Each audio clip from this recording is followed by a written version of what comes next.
My name is Sheldon, and I am 58 years old. Last month, my own son looked me straight in the eyes at his mother's will reading and told me I would not see a single penny from her $37 million estate. He said it loud enough for everyone in that fancy law office to hear. I had never felt so small in my entire life. But then something unexpected happened. The lawyer looked up from his papers, glanced at me, and started laughing. That laugh changed everything. Before we dive into this story, let me know where you are watching from today. Drop your location in the comments below. If stories about justice, dignity, and unexpected turns speak to your heart, go ahead and hit that like button and subscribe to this channel. Trust me, you will want to hear why that lawyer's laugh made my son turn completely pale. I met Diana in the spring of 1992. I was 26 years old, working as a plumber in a small suburb outside Chicago. Nothing fancy about my life back then. I drove an old pickup truck, rented a tiny apartment, and spent most of my days crawling under sinks and fixing leaky pipes. But I was happy. I believed in honest work and simple pleasures. She walked into the coffee shop on Maple Street one Tuesday morning. I remember it like it was yesterday. Diana wore a blue dress that matched her eyes, and she had this confident way of moving through the room like she owned every inch of it. She was 24, working as a junior accountant at some firm downtown. When she smiled at me from across the counter, I felt my heart do something it had never done before. We started talking. She thought it was charming that I worked with my hands. Said it was refreshing to meet a man who was not obsessed with climbing corporate ladders. I thought she was the most beautiful woman I had ever seen. We dated for 2 years before I proposed. Nothing elaborate, just me on one knee in her parents' backyard, with a ring I had saved up 8 months to buy. Our wedding was simple. We held it in my parents' backyard in Indiana. My mother made the cake herself. Diana's father gave a toast about new beginnings. 40 people attended, mostly family and close friends. We danced under string lights until midnight. I remember holding her close and thinking this was the start of something beautiful. 2 years after the wedding, Brandon came into our lives. I will never forget the moment the nurse placed him in my arms. This tiny human being with his wrinkled face and fingers no bigger than matchsticks. I looked down at him and made a silent promise. I swore I would give him everything I never had: a stable home, a good education, a father who would always be there. From that day forward, I worked harder than ever. I woke up at 5 in the morning to take extra jobs before my regular shift. Weekends disappeared into emergency calls and side projects. I fixed pipes for half the neighborhood, often charging less than I should, because I knew money was tight for everyone. Every dollar I earned went into our family savings. Diana started climbing at her firm. She had talent, no doubt about it. Within a few years, she got promoted twice. Her salary started to creep past mine. I was proud of her. At least I told myself I was proud. When she worked late, I picked Brandon up from daycare. When she traveled for business, I learned to cook proper meals instead of just heating up frozen dinners. I changed diapers, read bedtime stories, and sat through every school play. By the time Brandon turned 5, Diana landed a position at a major investment company downtown. Her income tripled almost overnight. Suddenly, we could afford things I never dreamed of: a bigger house, a nicer car, private school for Brandon. I kept working the same job, but my contribution to the family finances started feeling smaller and smaller. Diana began to change.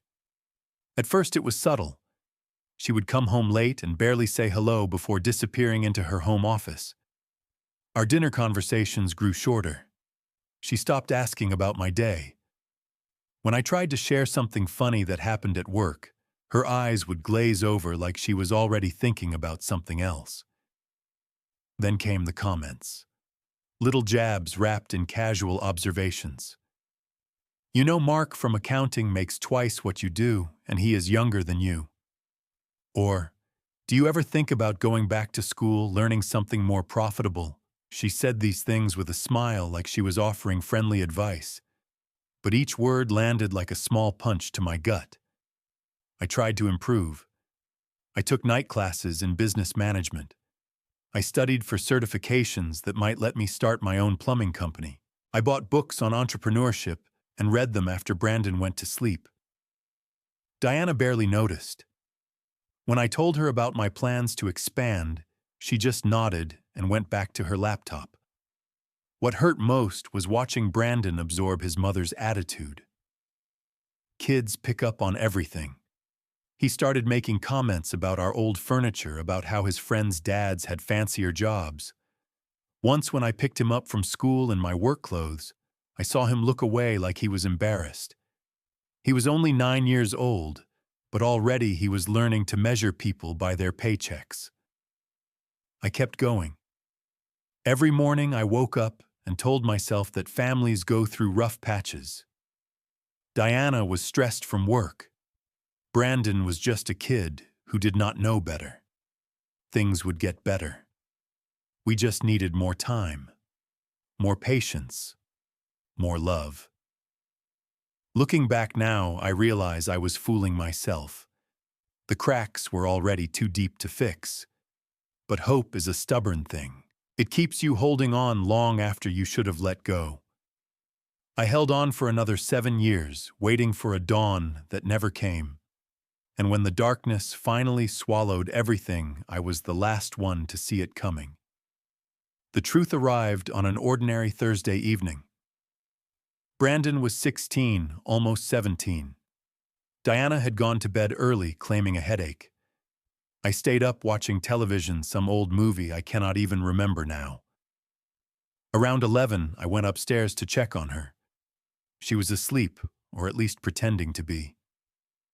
Her phone sat on the nightstand screen, glowing with an unread message. I should not have looked. I know that. But something in my gut told me to pick it up.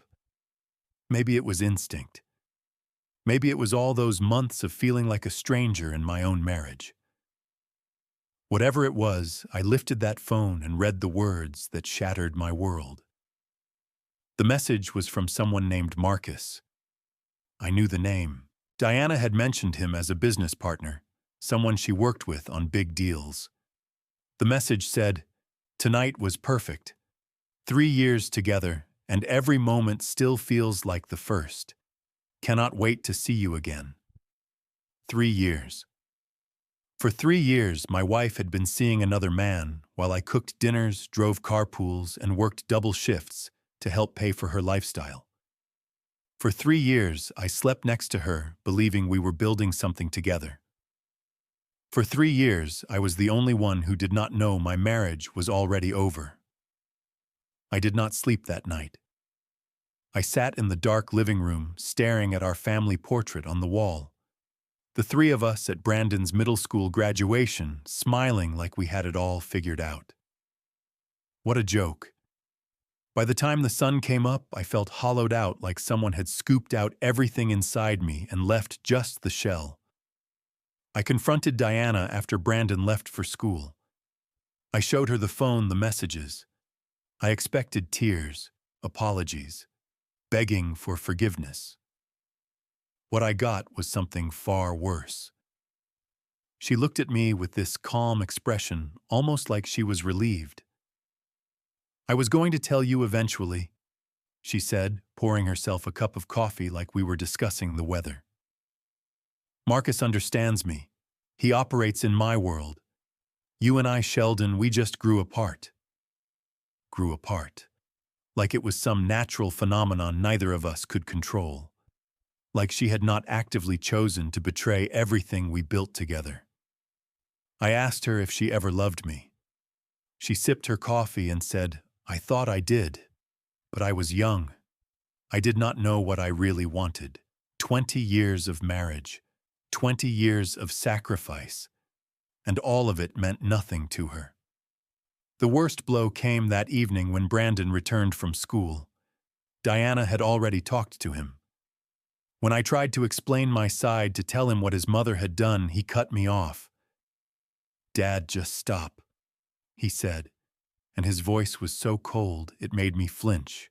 "Mom told me everything. She said you two have been unhappy for years. Honestly, I get it. She needs someone who matches her level. Someone successful." I stared at my own son, the boy I had raised, the child I had loved more than anything in this world. He was looking at me like I was a stranger. Worse, like I was an obstacle. "You always held her back," Brandon continued. "She could have done so much more if she did not have to worry about you." Those words cut deeper than Diana's betrayal. My own son taking her side without even asking to hear mine. My own son measuring my worth by my bank account instead of the years I spent being there for him. Diana filed for divorce the following week. She hired a team of expensive lawyers. I could barely afford one, a young guy fresh out of law school who did his best but was hopelessly outmatched. The proceedings dragged on for 8 months. By the end, I walked away with almost nothing. The house we lived in was in Diana's name. She had insisted on that years ago, something about protecting assets. I did not argue at the time because I trusted her. Now that trust cost me my home. The savings we accumulated, most of it came from her income, so the court split it in her favor. I ended up with my pickup truck, a few $1,000s, and a box of personal belongings. Brandon chose to stay with his mother. Of course he did. She had the big house, the nice cars, the connections that could help his future career. I moved into a small apartment on the outskirts of town, a 1-bedroom place above a dry cleaner. The smell of chemicals seeped through the floorboards. The walls were thin enough to hear my neighbor's television every night. On my last day at the old house, I loaded my truck in silence. Diana stood in the doorway watching, arms crossed, expression unreadable. Brandon was in his room. He did not come down to say goodbye. I kept glancing at the stairs, hoping he would appear, hoping he would at least acknowledge this moment. But his door stayed closed. As I pulled out of the driveway, I looked in the rearview mirror. Brandon had finally appeared at his window. He stood there watching me leave. He did not wave. He did not call out. He just watched like he was observing a stranger drive away. I drove for 3 blocks before I had to pull over because I could not see through the tears. That was the day my old life ended. I was 46 years old, starting over with nothing. But the hardest part was not the money or the apartment. The hardest part was losing my son.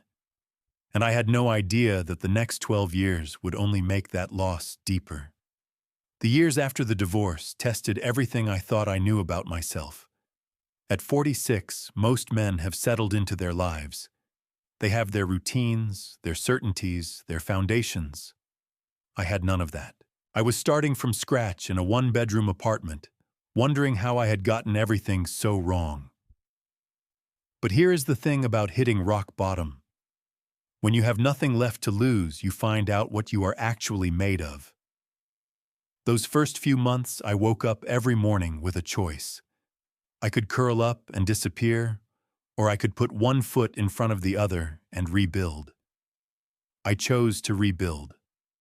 I threw myself into work. Started waking up at 4:30 in the morning to take emergency calls that other plumbers turned down. I took the jobs nobody wanted. The flooded basements at midnight. The frozen pipes during holiday weekends. The septic emergencies that made most people gag. I said yes to everything. I worked 7 days a week for 2 straight years. Slowly, the business grew. I hired my first employee, a young apprentice named Daniel, who reminded me of myself at that age. Then another. Then another. By year 3, I had a small team of 5 and a real office space instead of working from my truck. By year 5, Sheldon's Plumbing Services was the most trusted name in 3 counties. I was not rich by any standard, but I was stable. I bought a modest house with a small yard. Nothing fancy, just enough space for a vegetable garden and a patio where I could drink my morning coffee in peace. I fixed up the place myself, painted every wall, rebuilt the porch from scratch. It was not much, but it was mine.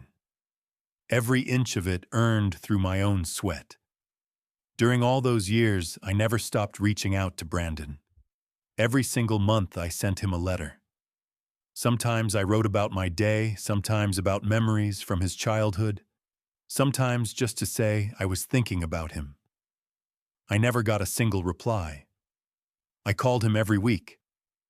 Most of the time, the phone rang and rang until voicemail picked up. When he did answer, the conversations lasted maybe 2 minutes. His voice was always impatient, distracted, like I was a telemarketer interrupting his dinner. He said he was busy. He said he would call back. He never did. I sent birthday gifts every year. Christmas presents, too. Handwritten cards on Thanksgiving. I never knew if he opened them. Part of me suspected they went straight into the trash, but I kept sending them anyway because that was all I had. Those cards were my way of saying, I am still here. I am still your father. The door is still open. When Brandon turned 28, I learned through social media that he was getting married. I found out the same way everyone else did through a photograph posted by one of his friends. There was my son in a tuxedo standing next to a woman I had never met, smiling at a ceremony I was not invited to. I stared at that picture for a long time. It was beautiful, really. An outdoor wedding at some vineyard, string lights and white flowers everywhere. Brandon looked happy. His bride looked radiant. And there, standing right next to him, like a proud father, was Marcus. The same Marcus who had destroyed my marriage. He had his hand on Brandon's shoulder, grinning at the camera. That night I sat in my kitchen and cried for the first time in years. Not because I was angry, not even because I felt betrayed. I cried because I missed my son. I missed the little boy who used to run into my arms when I came home from work. I missed the teenager who once asked me to teach him how to fix a leaky faucet. I missed every version of Brandon that existed before he decided I was not worth knowing. While I was rebuilding my small life, Diana's empire kept expanding.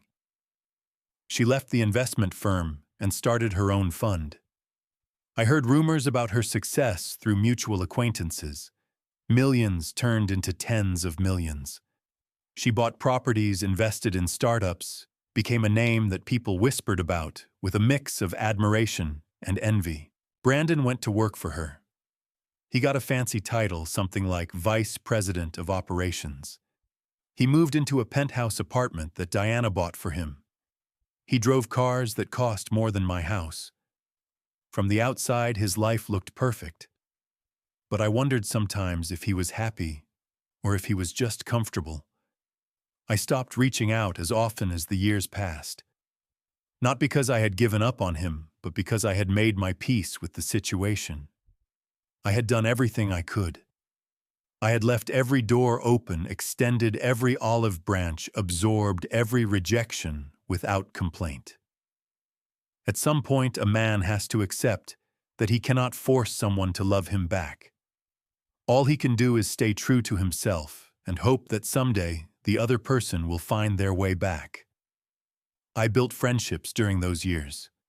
Real ones. My neighbor Walter, a retired electrician, became my fishing buddy. We spent weekends at the lake not talking much, just enjoying the silence together. A few guys from my church started a poker group that met every Thursday night. Nothing high stakes, just $5 buy-ins and a lot of laughter. For the first time since my divorce, I started feeling something close to content. Not happy exactly. The wound of losing Brandon never fully healed, but content. I had a good life. Honest work, true friends, a home that felt like mine. I told myself that was enough. I told myself I did not need anything else. Then one crisp autumn morning, my phone rang with a number I did not recognize. The voice on the other end belonged to a paralegal at a law firm downtown. She said Diana had passed away after a 6-month battle with cancer. She said I was named as a party in the will reading and should attend. I thanked her and hung up. Then I sat down on my porch and stared at the falling leaves for a long time. Diana was gone. The woman I had loved, then lost, then tried to forget. She was really gone. I did not know how to feel. There was no triumph in it, no satisfaction. Just a strange emptiness, like the final page of a book I never finished reading. The paralegal said the reading was scheduled for the following Tuesday. I had no idea why I would be included. Diana and I had not spoken in over a decade. But something told me I should go. Something told me this was not over yet. The law firm occupied the 42nd floor of a glass tower in downtown Chicago. I had never been in a building like that before. Everything gleamed. The elevators moved so smoothly you barely felt them rising. The reception area had marble floors and leather chairs that probably cost more than my truck. I wore my best suit that morning.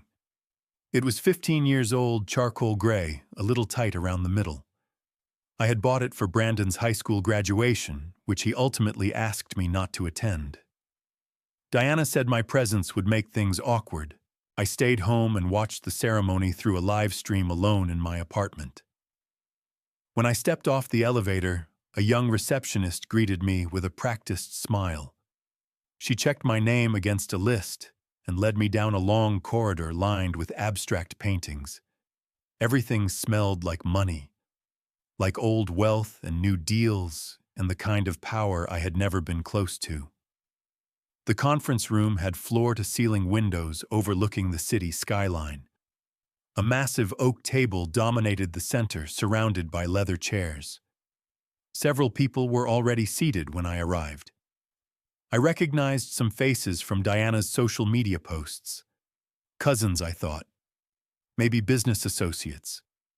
They all looked expensive. Tailored clothes, gold watches, haircuts that cost more than my weekly grocery bill. Then I saw Brandon. My son sat at the far end of the table next to a blonde woman I assumed was his wife. He looked different from the last time I had seen him in person, which was at least 8 years ago at a gas station of all places. An accidental encounter. We had exchanged maybe 10 words before he made an excuse and drove away. Now Brandon wore a suit that probably cost $10,000. His hair was styled perfectly. But there was something hollow in his eyes, a tightness around his mouth that I did not remember from before. He glanced up when I entered, and his expression immediately soured. "What are you doing here?" he asked. Not quietly, loudly enough for everyone in the room to hear. I paused in the doorway. "I was invited. The law firm called me." Brandon let out a short, bitter laugh. Of course they did. Always sniffing around for scraps. His wife whispered something in his ear, and a few people at the table exchanged uncomfortable glances. I felt the heat rise in my face, but I kept my composure. I found an empty chair near the door and sat down without another word. More people trickled in over the next few minutes. Finally, the door opened, and a man in his 60s entered. He had silver hair, wire-rimmed glasses, and the kind of calm demeanor that suggested nothing ever rattled him.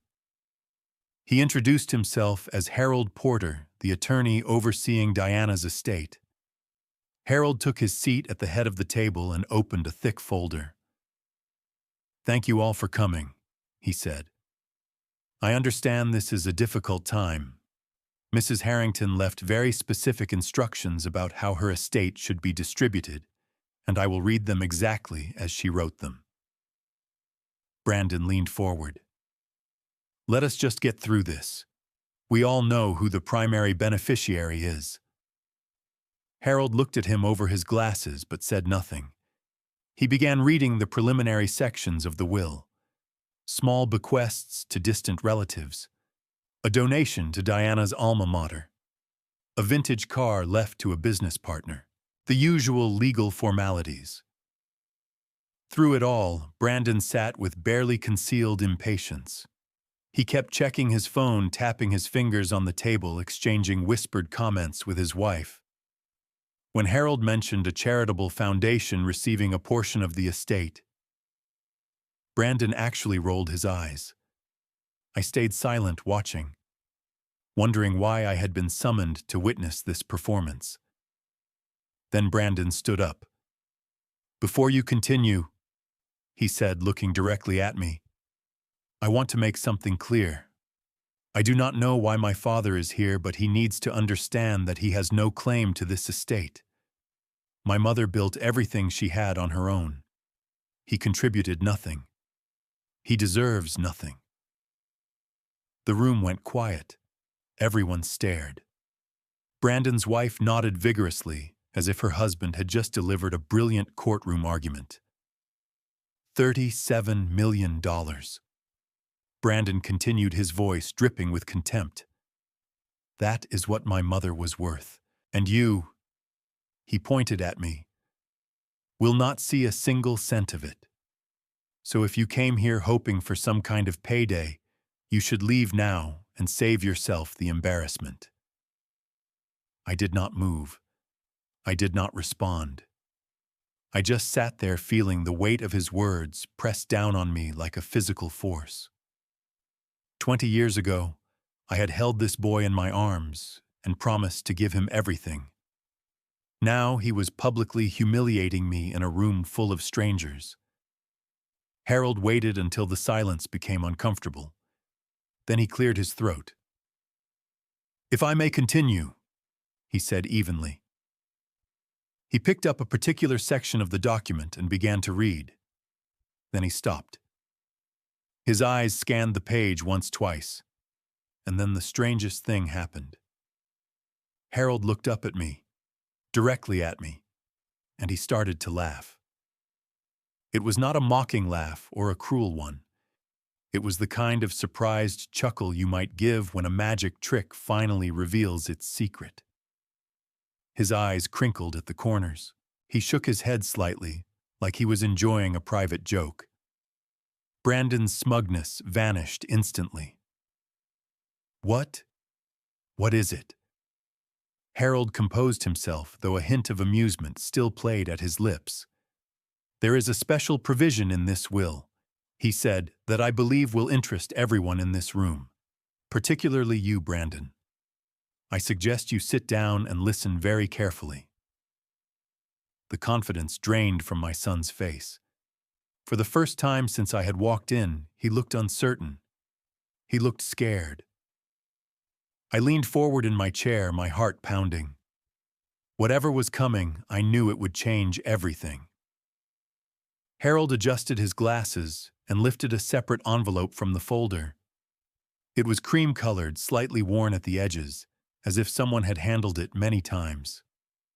"Before we proceed with the distribution of assets," Harold said, "Mrs. Harrington left explicit instructions that a letter be read aloud to everyone present. She wrote this letter 3 months before her passing, during the final stages of her illness. She asked that I read it without interruption." Brandon shifted in his seat. "What letter? I never heard about any letter." "Your mother kept this private," Harold replied. "It was her wish that you hear it here in this setting with everyone present." He opened the envelope and removed several handwritten pages. The paper was ivory-covered in Diana's elegant script. I recognized her handwriting immediately.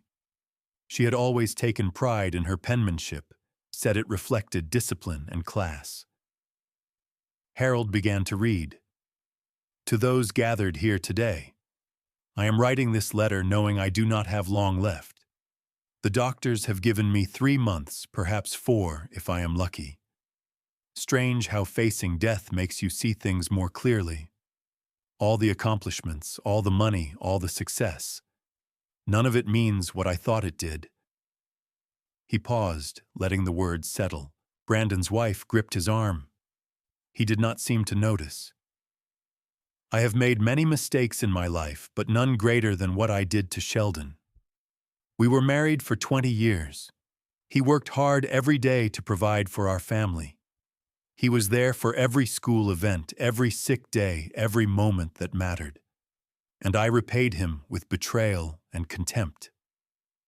I felt my throat tighten. Hearing her acknowledge it, even now after all these years, it stirred something I thought I had buried. Harold continued. I told myself he was holding me back, that I deserved someone more ambitious, more successful. But the truth is, I was the one who could not see what I had. Sheldon never complained when I worked late.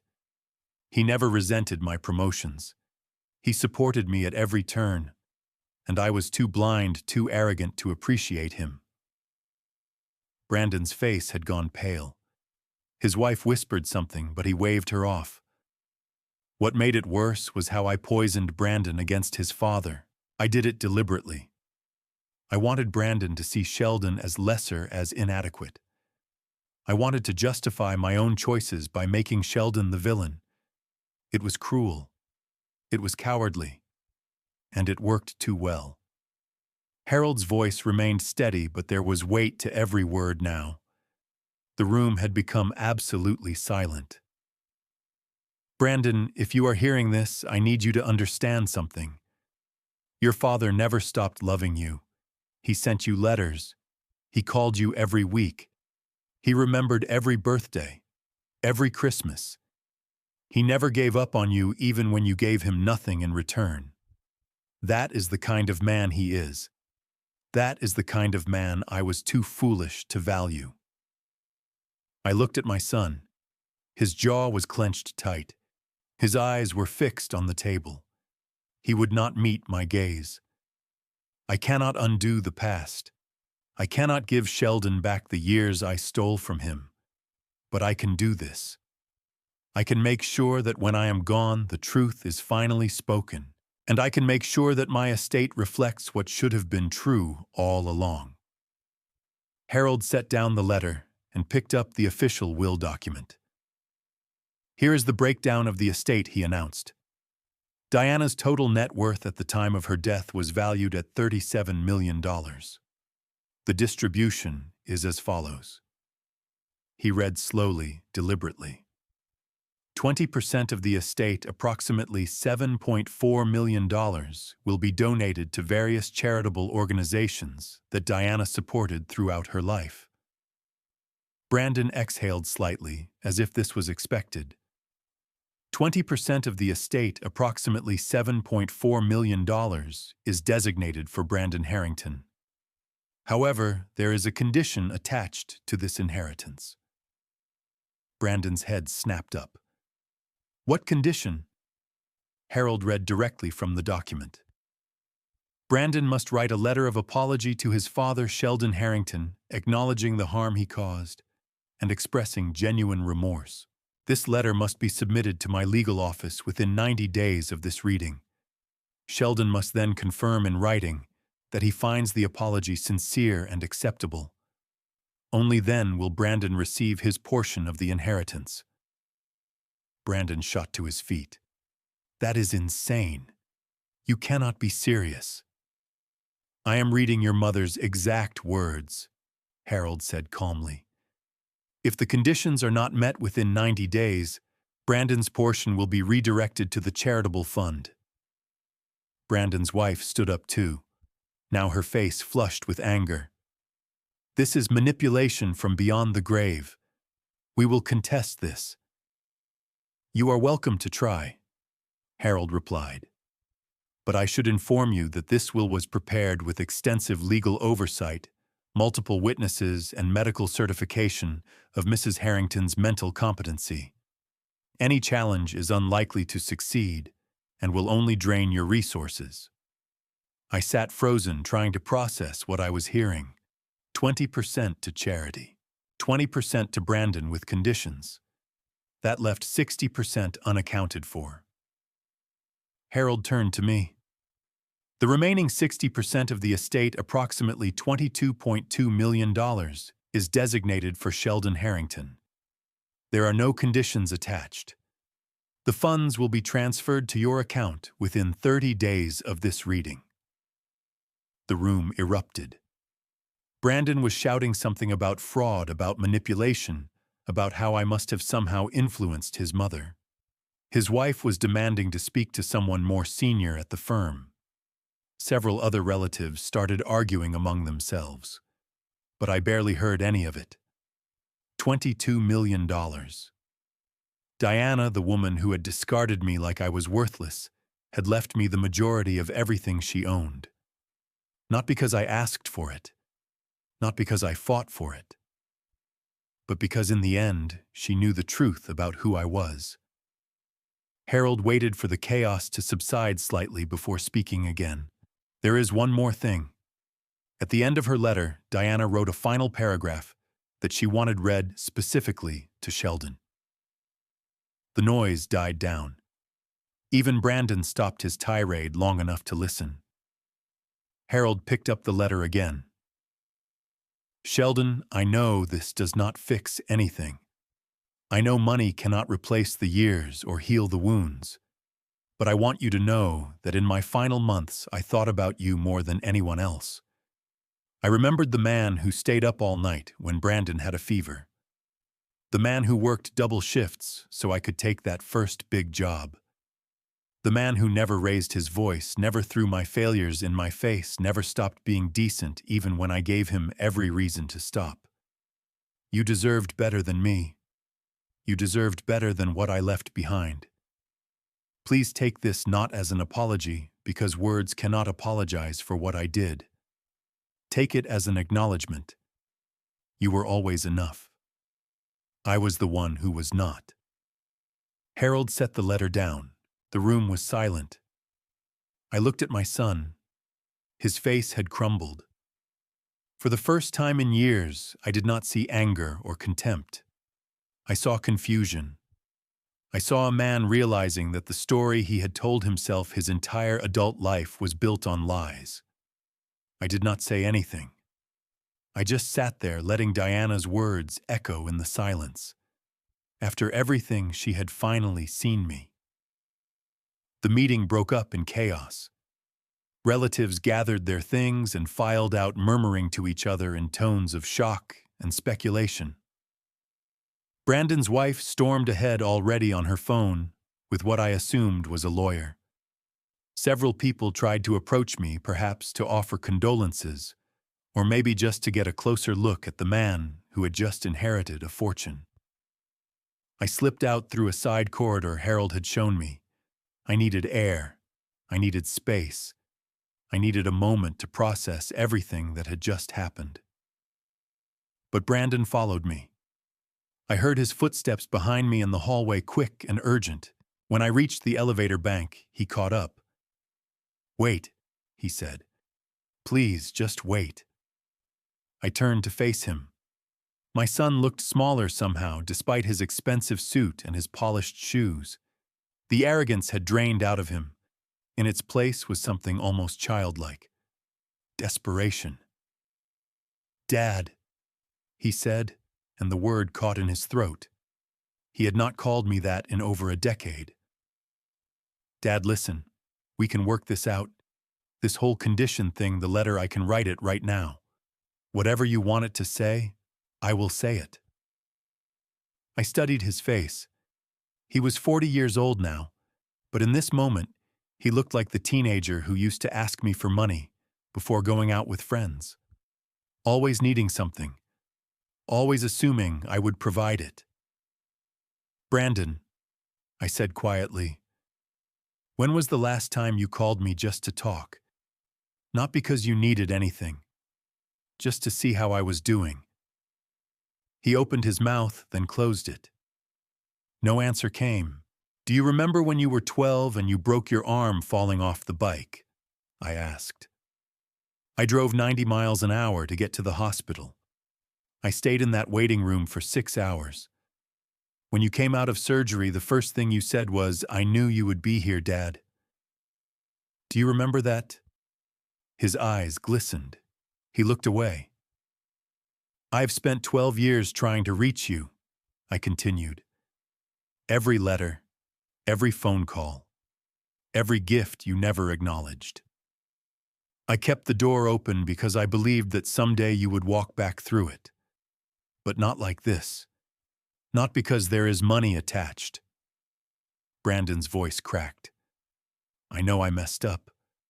I know I should have listened to you. But Mom always said—" "Your mother told you what she wanted you to believe," I said. "And you chose to accept it without ever asking for my side. You chose comfort over truth. You chose her money over your own father." He flinched like I had struck him. "I do not hate you, Brandon. I could never hate you. You are my son. But I also will not pretend that everything is fine just because a will says you need to apologize." "Then what do you want?" he asked, almost pleading now. "Tell me what to do." I looked at him for a long moment. This was the child I had raised, the baby I had held in the hospital, the boy I had taught to ride a bike. Somewhere inside this man, that child still existed. But whether he could find his way back was not something I could force. "I want you to think," I said. "Really think. Not about the money, not about what your wife will say or what your friends will think. Think about whether you actually want a relationship with your father. Because if you do, if you genuinely do, then we can talk. We can try. But if you are just going through the motions to get an inheritance, I will know. And I will not accept it." Brandon stood there speechless. Behind us, the elevator chimed and the doors opened. A few office workers stepped out, glancing at us curiously before moving on. "I'm going to leave now," I said. "Your mother gave you 90 days. That is 90 days to figure out who you want to be. Use them wisely." I stepped into the elevator. Brandon did not follow. As the doors began to close, I saw him standing there alone in that gleaming hallway, looking lost in a way I had never seen before. The elevator descended 42 floors in smooth silence. When I walked out of the building into the autumn sunshine, I felt lighter than I had in years. Not because of the money. The money was just numbers in a bank account. I felt lighter because I had finally said what needed to be said. I had stood my ground without cruelty, without revenge, without losing myself in the process. Behind me, through the glass doors, I could see Brandon's wife storming through the lobby, phone pressed to her ear, face twisted with anger. I heard fragments of her voice. Contest. Fraud. Undue influence. The legal threats were already beginning. I did not care. Let them challenge it. Let them spend years in court fighting over something they felt entitled to. I had already won the only victory that mattered. I had my dignity intact. I had my conscience clear. And for the first time in decades, I had Diana's acknowledgement of who I truly was. I walked to my truck, the same old pickup I had driven since the divorce. It still ran perfectly because I maintained it myself. Some things are worth holding on to, not for their value, but for what they represent. This truck represented the man I had chosen to be. Simple, reliable, built to last. I drove home through streets lined with turning leaves. Reds and golds and oranges, like the city was putting on one last show before winter. The radio played old country songs I had loved since I was young. By the time I pulled into my driveway, the sun was setting behind the trees in my backyard. That night, I sat on my porch with a cup of coffee and watched the stars come out. For 20 years, I had wondered if I would ever find peace with what happened, if the wounds would ever heal, if the story would ever have an ending that made sense. Now finally I had my answer. The ending was not what I expected, but maybe that was the whole point. Life rarely gives us the conclusions we imagine. It gives us something else instead. Something messier, more complicated, and sometimes more beautiful than we could have planned. Diana was gone. The money was coming. Brandon had choices to make. And I was still here, still standing, still breathing in the cool night air of my own backyard. Whatever came next, I was ready. The first month after the will reading passed in a blur of paperwork and phone calls. Harold's office handled most of the legal details, but there were still documents to sign, accounts to set up, meetings to attend. I had never dealt with that kind of money before. The numbers felt almost fictional, like they belonged to someone else's life. I kept living the same way I always had. I woke up at 5:30. I worked in my garden. I met Walter for fishing on weekends. I played poker with my church friends on Thursday nights. The only difference was that now there was a steadily growing bank balance attached to my name. Word got around, of course. Small towns are not good at keeping secrets. Some neighbors started treating me differently. More smiles, more invitations, more sudden friendliness from people who had barely acknowledged me before. I took it in stride. Money reveals character both in those who have it and those who want it. What kept me grounded was knowing what I wanted to do with it. I had never cared much about fancy things. I did not need a bigger house or a nicer car or expensive vacations. What I wanted was to make a difference, to leave something behind that mattered. I met with Harold to set up a scholarship fund. We named it after my parents, who had raised me on a factory worker's salary and never let me forget the value of hard work. The fund would help kids from working-class families afford college. Kids like I had been. Kids who just needed one door to open. I also gave bonuses to my employees. Daniel, my first apprentice, who was now a father of 3, received enough to pay off his mortgage. The others got amounts that let them breathe easier, take that family vacation, fix up their homes. These were people who had worked alongside me for years, who had helped build my company when I had nothing. They deserved to share in this unexpected fortune. 3 months after Diana's death, Harold called with news. Brandon had not submitted an apology letter. The deadline had passed. As per the will's instructions, Brandon's $7.4 million portion was redirected to the charitable foundation. I felt a strange mix of emotions when I heard that. Disappointment mostly. Part of me had hoped, despite everything, that Brandon would find his way back. That the 90 days would give him time to reflect and grow. But he had made his choice. Or maybe his wife had made it for him. Either way, the money was gone, and he had nothing to show for it. Harold mentioned that Brandon's lawyers had filed a challenge to the will. They were claiming Diana was mentally incompetent when she wrote it, that she had been manipulated by outside parties. The lawsuit named me as a defendant. It has no merit, Harold assured me. We have extensive documentation of Diana's mental state. Multiple independent physicians evaluated her. The challenge will fail. I asked how long it would take. Harold said these things could drag on for a year or more, but I should not worry. His firm would handle everything. I thanked him and hung up. Then I went outside and pulled some weeds from my vegetable garden. There is something therapeutic about working with your hands, about dealing with problems you can actually see and touch. While my son was paying lawyers to fight over money, I was pulling weeds and thinking about tomato season. 5 months after the will reading, something unexpected happened. I attended a charity gala for the scholarship fund. It was the first public event I had been to in years. I wore my old charcoal suit, now tailored to fit better, and felt thoroughly out of place among the wealthy donors and politicians who filled the ballroom. I was standing near the refreshment table trying to figure out how to escape gracefully when I noticed a woman watching me from across the room. She had silver-streaked hair and kind eyes behind elegant glasses.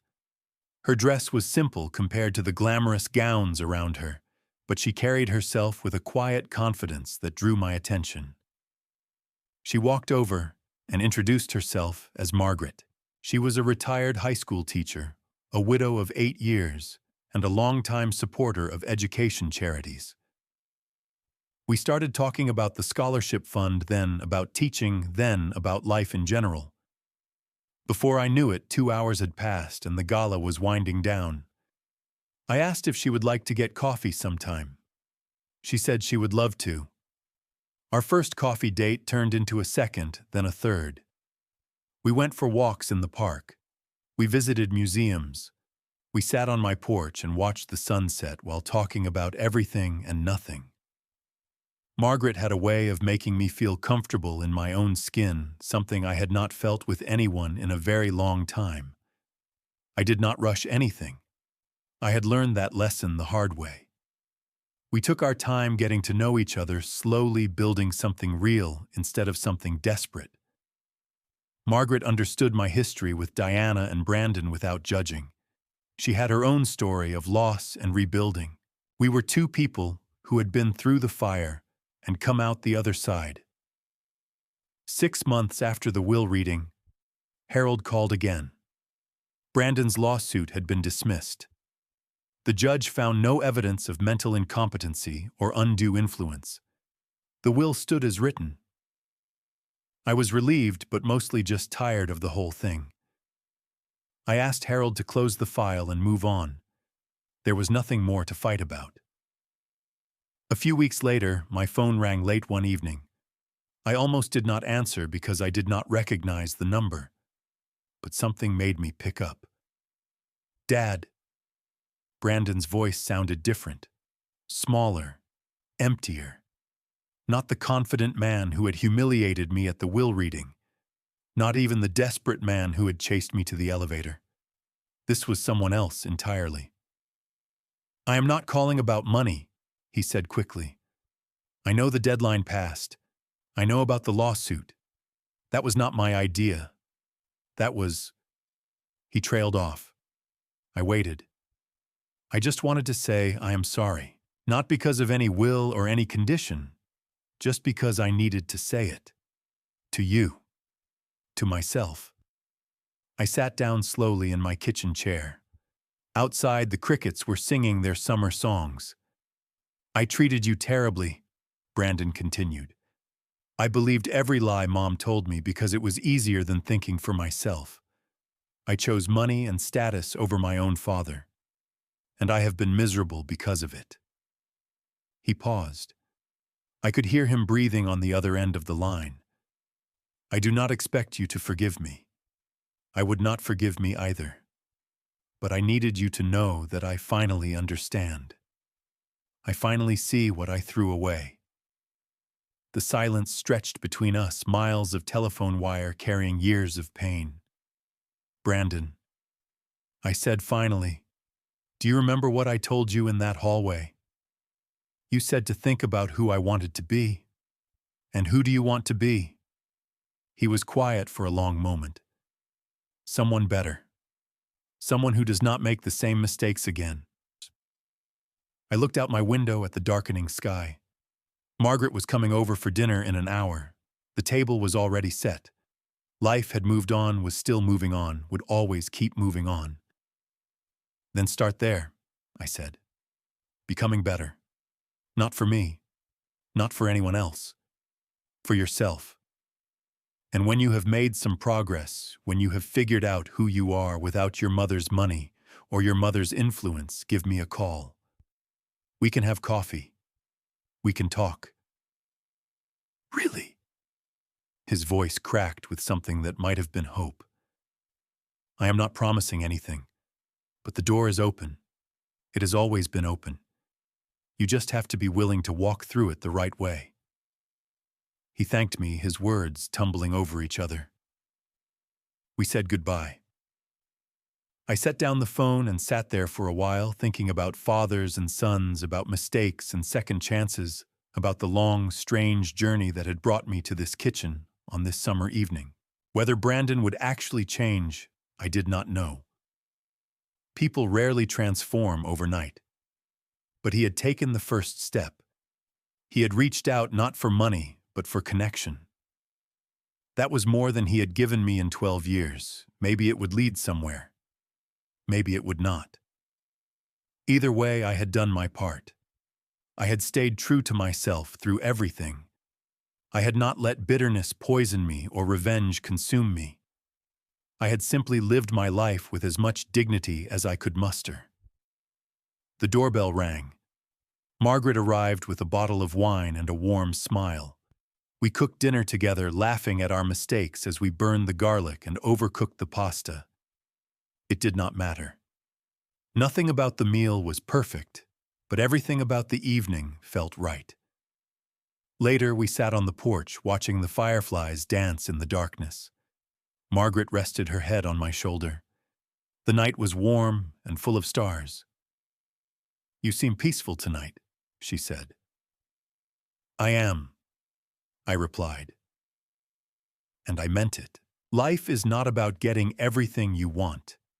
It is about learning to appreciate what you have. It is about holding on to your values when everyone around you is telling you they do not matter. It is about forgiving not because others deserve it, but because carrying hate is too heavy a burden for any one person to bear. I spent decades feeling like I was not enough, not successful enough, not wealthy enough, not impressive enough. My own wife left me for a richer man. My own son rejected me for a fancier life. The world told me over and over that my worth was measured in dollars and status. But the world was wrong. My worth was measured in the hours I spent reading bedtime stories. In the weekends, I gave up to fix pipes for neighbors who could not afford professional rates. In the letters I sent to a son who never wrote back. In the quiet acts of love and service that no one ever saw or acknowledged. Diana finally understood that even if it took her whole life to realize it, and in the end, her acknowledgement meant more to me than her money ever could. So if you are watching this, and you feel unseen, unappreciated, undervalued, let me tell you something. Your worth is not determined by what other people think of you. It is not determined by your job title, your bank account, or the car you drive. Your worth is determined by how you treat people, especially when they do not treat you well in return. Keep being good. Keep being honest. Keep being decent. The world does not always reward those qualities, but that does not make them any less valuable. In the end, when everything else falls away, your character is all you really have. Make sure it is something you are proud of. Now I want to hear from you. Have you ever been underestimated by people who thought they knew your worth? Have you ever been surprised when the truth finally came out? Drop your story in the comments below. Let us share our experiences and lift each other up. If this story touched your heart, please hit that like button and share it with someone who might need to hear it. And if you have not already subscribed to this channel, and ring the notification bell so you never miss a story. Thank you for listening to my journey. Thank you for being here. May you find peace in your own story, whatever twists and turns it takes. And may you always remember that the people who see your true worth are the only ones who matter. Take care of yourselves.